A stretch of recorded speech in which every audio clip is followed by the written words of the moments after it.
Today we're going to be talking about dealing with estrangement when you did everything you could. When we understand estrangement as the emotional and physical distancing between family members is often created and contributed to by conflicts, misunderstandings, differences in values, and unresolved past traumas.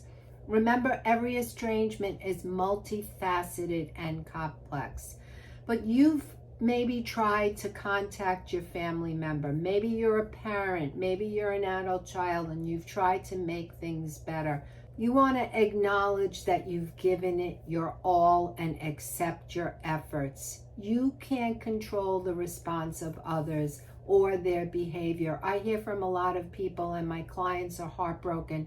Some of them not being invited to weddings, some of them not having their family member respond to a text when there's a death of a loved one, not even caring to visit an ailing family member, and yet they've gone above and beyond to reconcile, to do what they can to bring the relationship back, but you can't control other people's behaviors, responses. You just can't.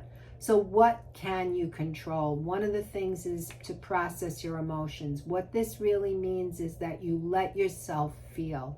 Look, feeling sad, angry, guilty is just not fun. No one wants to do it. It's good to avoid it. No one wakes up in the morning and says, hey, I really want to feel guilty about what happened, or I really want to be sad. Absolutely not.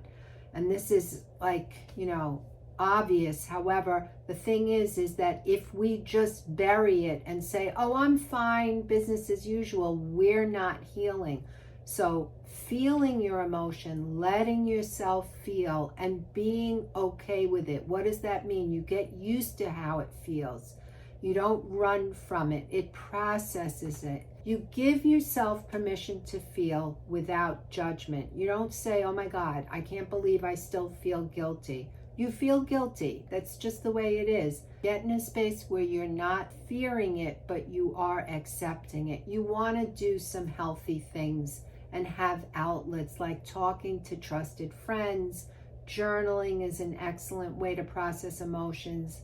And then doing things that are enjoyable to you. You also want to set boundaries. It's necessary to protect your well-being. No one else is going to take care of you right now but you. You're the one that has to do it. Of course, this is emotionally taxing and stressful, so do what's necessary. Go to the doctor. Make sure you're sleeping.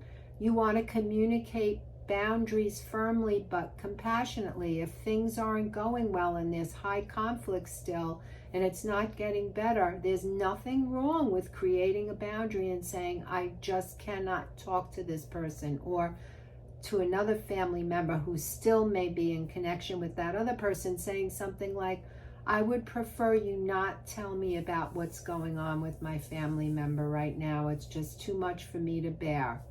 Unless they want to communicate with you personally, you don't need to hear secondhand information, if that's your choice. Consistently enforce your boundaries. So if you have a boundary, you want to keep with it.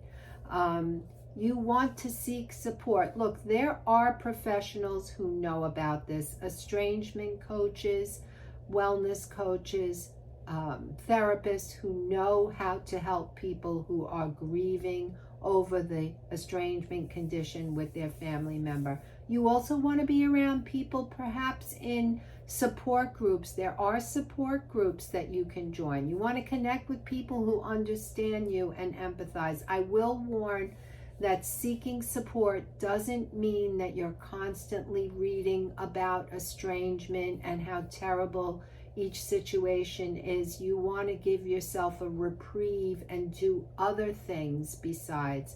You want to prioritize your self-care and healing. Look, let's face it, when we're not feeling well and things are going really hard and challenging for us, we may neglect our well-being. You want to take care of your emotional and mental well-being.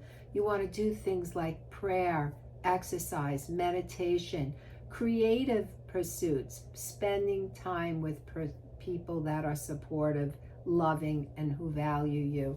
You also want to explore the thought about forgiveness and closure. So the outcome that you desire may not happen. You may need to forgive your family member, and this is a powerful tool for personal healing and transformation. It doesn't mean that we forget or we condone hurtful actions, but we let them off the hook. And it's a personal process that may take time to achieve. And like getting on the acceptance train, you can get on the forgiveness train. And every day, pray about it. Say in the morning, I am on my way to forgiving. I choose to forgive.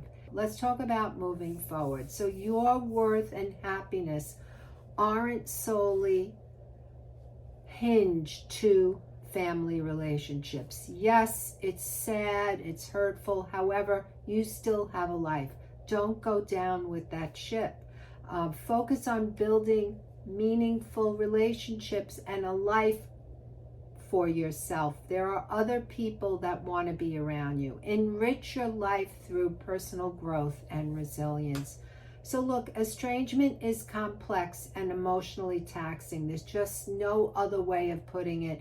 It's not the same for everyone. There are many similarities, but when you've genuinely done everything you could to mend a broken relationship, it can be very heart-wrenching. However, by accepting your efforts, processing your emotions, prioritizing self-care and healing, seeking support, and eventually finding forgiveness and closure, you can navigate this journey with strength and grace and move forward.